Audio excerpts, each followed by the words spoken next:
কাজ হলো মানুষকে সারাক্ষণ knock করা।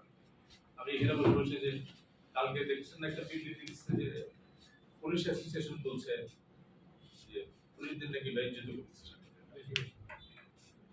কালকে যদি ডাক্তাররা বলে যে ডাক্তারের বিরুদ্ধে নিউজ করলে যে ডাক্তারদের বেইজ্জত করা হচ্ছে, পরশুদিন শিক্ষকরা বলবেন যে শিক্ষকদের বিরুদ্ধে নিয়ে করলে বেইজ্জত করছে, তাহলে সাংবাদিকতা করা যাবে।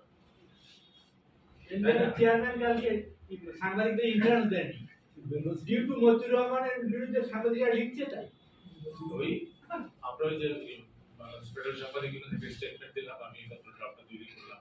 আমরা বলছি যে এটা হলো আমার তিন পক্ষের লেখা।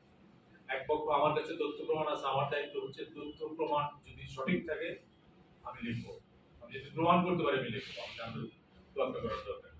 আর যার বিরুদ্ধে লিখবো সে যদি প্রমাণ করতে পারে যে মিথ্যা, তাহলে আমার জেলে ঢোকা। আর সরকারের দায়িত্ব হচ্ছে এই যে তথ্য থেকে যে বিষয়গুলি